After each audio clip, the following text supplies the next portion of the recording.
قصه دیدن خلیفه لیلی را. گفت لیلی را خلیفه کان تویی که از تو مجنون شد پریشان و قوی، از دگر خوبان تو افزون نیستی. گفت خاموش چون تو مجنون نیستی. هر که بیدار است او در خوابتر، هست بیداریش از خوابش بتر.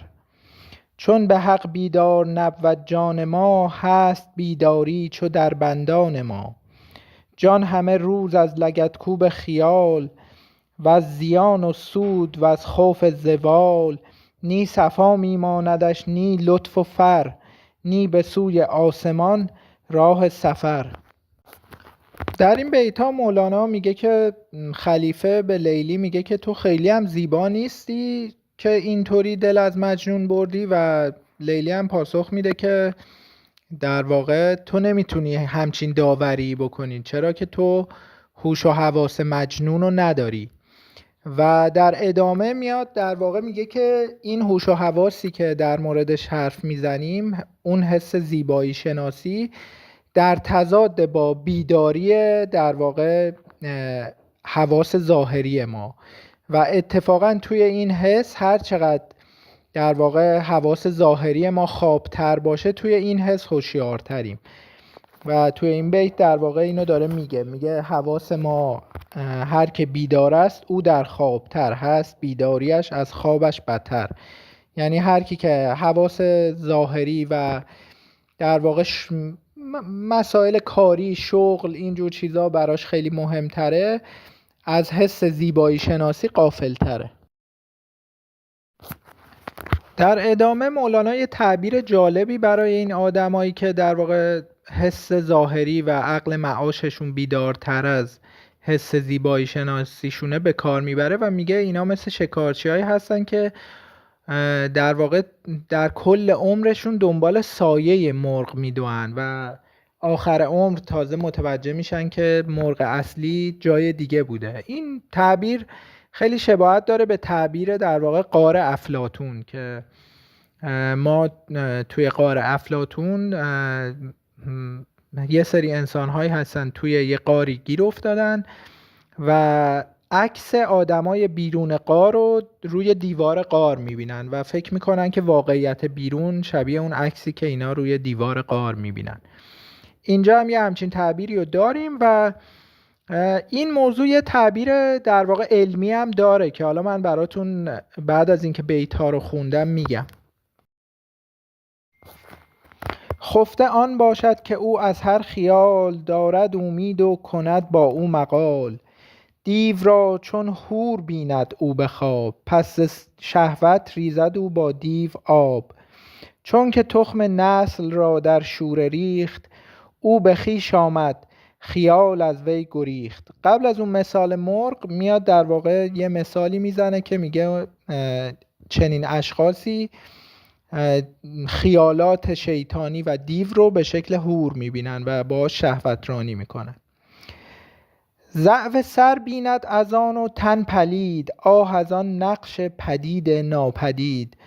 مرغ بر بالا و زیر آن سایش، میدود بر خاک پران مرغ وش. ابلهی صیاد آن سایه شود، میدود چندان که بیمایه شود. بیخبر کان عکس آن مرغ هواست، بیخبر که اصل آن سایه کجاست. تیر اندازد به سوی سایه او، ترکشش خالی شود از جستجو. ترکش عمرش تهی شد عمر رفت، از دویدن در شکار سایه تفت. سایه یزدان چو باشد دایه اش، وارهاند از خیال و سایه اش. سایه یزدان بود بنده خدا، مرده او زین عالم و زنده خدا. بیت ها رو ادامه میدم با این یادآوری که پس مولانا گفتش که سایه یزدان که همون بنده خدا باشه رو اونو دنبال کنید. سایه یزدان بود بنده خدا، مرده او زین عالم و زنده خدا. دامن او گیر زودتر بیگمان، تا رهی در دامن آخر زمان. کیف مد الظل نقش اولیاست، کو دلیل نور خورشید خداست. اندر این وادی مرو بی این دلیل، لا احب الآفلین گو چون خلیل. روز سایه آفتابی را بیاب، دامن شه شمس تبریزی بتاب. ره ندانی جانب این سور و عرس، از ضیاء الحق حسام الدین بپرس. توی این بیت ها مولانا داره رابطه در واقع خداوند، اولیای خدا و انسانها رو مشخص میکنه و به یه آیه از قرآن هم اشاره میکنه که میگه آیا ندیدی خداوند چگونه سایه رو گسترش داد، و اینو اینطوری تفسیر میکنه که در واقع سایه اینجا منظور اولیای خداوندن و از گفتن در واقع شأنش هم اینه که سایه از خودش هیچی نداره. در ادامه مولانا میگه لا احب الآفلین بگو. لا احب الآفلین در واقع به حضرت ابراهیم اشاره داره که میگه هر چی رو شما برای خودتون خدا میگیرید بالاخره افول میکنه، آفله، و من به دنبال یه خدایی هستم که افول کننده نباشه. و اینجا هم در واقع شاید تلنگری باشه به شنونده که به هر حال اولیای خدا هم از خودشون چیزی ندارن. شما با رمز لا احب الآفلین میتونید از روی اولیای خداوند به مسیر خدا در واقع برید. و اینجا هم چند تا از یارانش رو نام میبره. اول شمس تبریزی رو میگه و در واقع وقتی که به یادش میاد که شمس نیست، یار بعدیش رو میگه که حسام الدین چلبی بوده.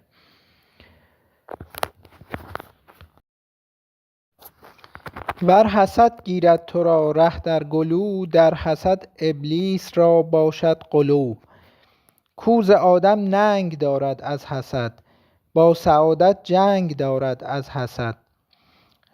اینجا در واقع به یاد حسادت دیگران نسبت به یاران خودش در واقع حسام الدین و شمس میفته و میگه که حسد یه چیز در واقع شیطانیه.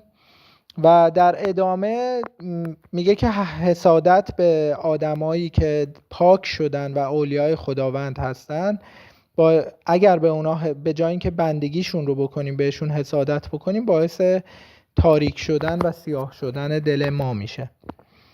عقبه زین صعبتر در راه نیست، ای خنک آن کش حسد همراه نیست. خوش به حال اونی که حسادت نداره. این جسد خانه حسد آمد بدان، از حسد آلوده باشد خاندان. اینجا داره میگه همه آدما به هر حال به طور طبیعی حسادت دارن درونشون. گر جسد خانه حسد باشد ولیک، آن جسد را پاک کرد الله نیک. طهرن بیتی بیان پاکی است، گنج نور است در طلسمش خاکی است. چون کنی بر بی حسد مکر و حسد، زان حسد دل را سیاهی ها رسد. خاک شو مردان حق را زیر پا، خاک بر سر کن حسد را همچو ما. و در انتها هم در واقع مولانا میگه که خاک مردان حق بشو و با این روش مثل ما حسد رو کنار بذار.